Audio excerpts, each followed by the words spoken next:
గంటలు గంటలు వేచి ఉండి ఇక్కడ నుంచి లోపలికి ప్రవేశించాలంటేనే కనీసంగా ఒక 7-8 గంటల టైం తీసుకుంటుందని చెప్పుకోవచ్చు. మనం చూడొచ్చు, ఇది శిలాతోరణం ఎంట్రీ పాయింట్. ఇక్కడ ఈ పాయింట్ వద్ద దాదాపుగా 28 గంటలు సమయం సూచిస్తోంది. అంటే అంచనా టీటీడీ వీళ్ళకి చెప్తున్న టైం అంటే 24 గంటల లోపలే దర్శనం అవ్వచ్చు, కానీ 28 గంటలుగా చూపెడుతుంది. మనము ఇక్కడ చూసినట్లయితే పెద్ద ఎత్తున భక్తులు ఈ క్యూ లైన్లో వేచి ఉండడం జరుగుతుంది. ముఖ్యంగా వేసవి సెలవులు రావడంతో అంటే ఇప్పటికే ఇంటర్ విద్యార్థులు కావచ్చు, 10th విద్యార్థులు వీళ్ళంతా కూడా ఎగ్జామ్స్ రిజల్ట్స్ వచ్చాయి. దీంతో తిరుమలలో భక్తుల రద్దీ భారీగా పెరిగిందని చెప్పుకోవచ్చు.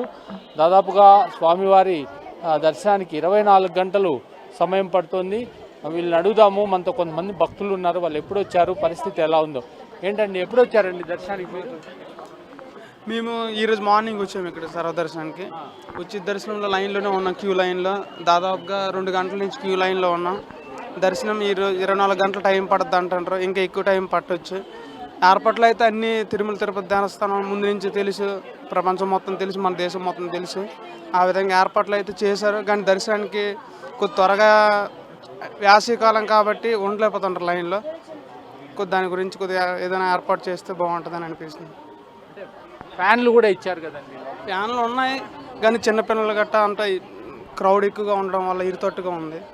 అది కొద్దిగా ఇబ్బంది అంతే. ఇంకా చాలా బాగున్నాయి సార్ ఏర్పాట్లు. ఫస్ట్ ఆఫ్ ఆల్ ఇక్కడ ఏంటంటే నీట్నెస్ అనేది చాలా బాగుంది. ఇక్కడ ఇంతకుముందు అట్లా లేకుండే సార్, ఇప్పుడైతే చాలా అంటే చాలా బాగా సూపర్ ఉంది సార్. నీట్నెస్ మాత్రం వాటర్ ఇస్తుర్రు, ఇక్కడ అంటే పాలు ఇస్తుర్రు, మనకు నార్మల్ ఫుడ్ ఇస్తుర్రు. ఏర్పాటు మాత్రం చాలా బాగున్నాయి సార్. దర్శనంలో కొద్దిగా విఐపి దర్శనానికి ఆపేసి సర్వదర్శనంకి కొద్దిగా కేటాయిస్తే చాలా బాగుండే సార్. భక్తులు తిరుమలలో దాదాపుగా 24 గంటలు వేచి ఉంటే కానీ దర్శనం లభించే పరిస్థితి లేదు.